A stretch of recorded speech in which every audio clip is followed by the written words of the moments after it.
wonderful. Thank you very much. Thank you for being here. So do you. Oh, no, I'm not. 66 Christmases. Oh, yeah. What part of England are you from? You from England? Yes. Yeah? I'm from London. London. Nice town, isn't it?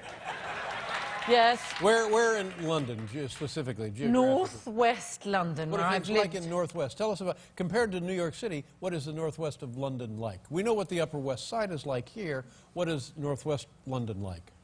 It's leafy. Leafy? Yes.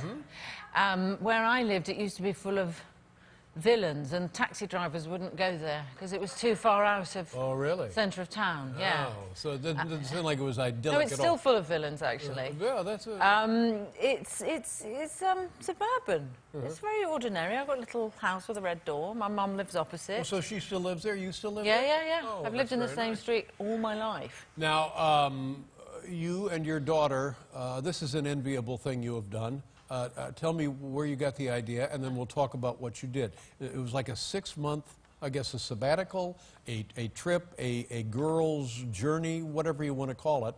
Your daughter was how old when you did this?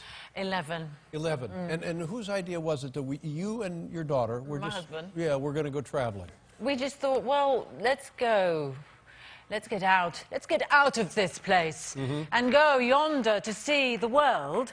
And they're all clapping. Does that mean you want to get out of this place? Yeah, that's... Yeah, I think... Desperate. You've been in here for weeks, haven't you? Clapping people. I can feel it. Yeah, anyway, we went around the world. We went to Borneo, where she learned how to dive, scuba dive. And we saw extraordinary things. We went on to Australia, we went to Ecuador and up the Amazon and to the Galapagos and saw, you know, orangutans and... Trip of a lifetime, really, for anyone. Extraordinary. They are, I mean... Did your daughter love it, or did she grow whiny and petulant? No, she loved it. She left about 11 years old and came home around 17, you know. She just grew up really quick. What a wonderful thing, and you will always have that experience. That's just delightful. 6 months, at any time during the trip, did you think to yourself, let's go home, No, I didn't. It was extraordinary. It was all the animals we saw. Right. Orangutans in the wild. You know. And what is that? How do you get into the wild to see them? You walk quite a long way. They're in the jungle? They're in the jungle, Yeah. and you can't get to them by car. Right. Which I realise is an odd thought, especially here in America.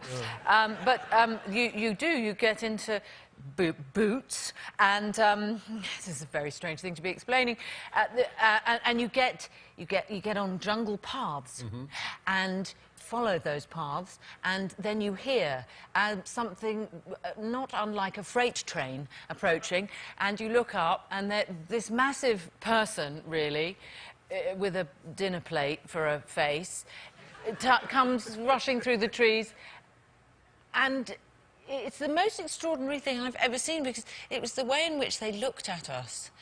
It was a kind of, wait, I'll try and do it for you. Wait. It's a kind of...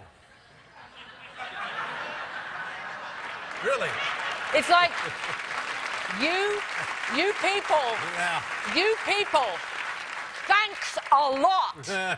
How much jungle is there left, thanks to you? You can feel they're looking down on you, literally. The moral superiority of that long-armed person. Are these animals large? Fast. Huge faces. Are they monkeys? They're yes, no, wait, are they apes? They're apes, aren't they? Great apes? I don't know that. There's only a few apes. Yeah. And there's gibbons, who are also apes, and go, whoop, whoop. That's a gibbon. Whoop! You weren't planning on that, were you? No. Didn't tell the researcher about the gibbon. No. Whoop, whoop! Now, would you do it again? Take another trip like that? A gibbon impression? No, another. We've had plenty of that, yes, thanks. okay. But another trip? I would. Oh, in a whatever, heartbeat, that's what it was. Now, this movie, I'm fascinated by this film because what a great idea for a movie, but who would have thought it would be a great idea for a movie? I know. Yeah, this is about the woman who wrote the story of Mary Poppins. And it's her life story. We see it told in flashbacks. And Walt Disney, we see his life, and they come together. He wants to make this movie, Mary Poppins, and the woman, the creator of the book, very suspicious, very reluctant to part with it because it is so personal, so intimately special to her. She was a very wounded person, you know. She'd had a really tough childhood, been sort of deracinated by emotional upheaval time and again. Her father was an alcoholic, which was, you know, in some ways fantastic because he was an enchanting, magical man who made her so full of enthusiasm for myth and story and the Celtic mists, and you know, but also, you know, he just pulled the rug out from under her feet so many times that she really never recovered. And in a way, Mary Poppins for her was a bit like Mickey Mouse for Walt, who also had a very Dickensian childhood. Who knew? I didn't know. I didn't know that. And they made these characters that somehow heal those inner children. Well, now in the movie, the woman is depicted as difficult is mild. To say she is difficult is actually flattering. Yes. And one wonders if that were to happen today, if a personality like that was trying to be part of a film production, if it would be tolerated to the extent that it was. This No, they'd be given their own TV show immediately, Dave. Come on. Yeah, probably so. But she's an ideal candidate. Yeah. This week on PL Travels.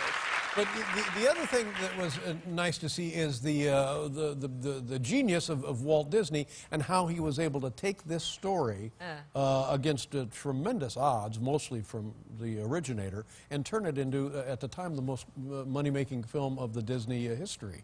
Well, yeah, and also that he took the Sherman brothers who were untried and then said to them, we you know, go on, write a score. He gave those young men who were untried their first real chance, and they wrote this almost Mozartian, indelible score. You know, what's so extraordinary, Julie Andrews and Dick Van Dyke were at the premiere, and you know, this job is a lovely job because you get to meet lots of other actors and artists you admire, and you go, oh, you know, you're bigger than I thought, or smaller, or, you know, are you available for dinner, or whatever reaction you have in a reaction.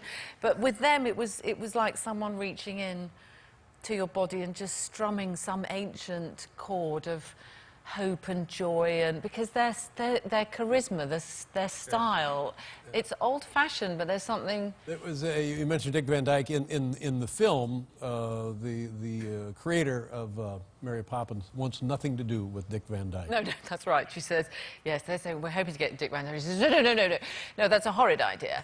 And one of Robert Sherman says, but you know, he's one of the greats. And she says, what, greats? Dick Van Olivier, Burton, Guinness, they were the greats. Dick Van Dyke most certainly is not. So we're sitting there in the movie theatre with Dick Van Dyke there, sitting in front of me, you know, and I'm so sorry. So sorry.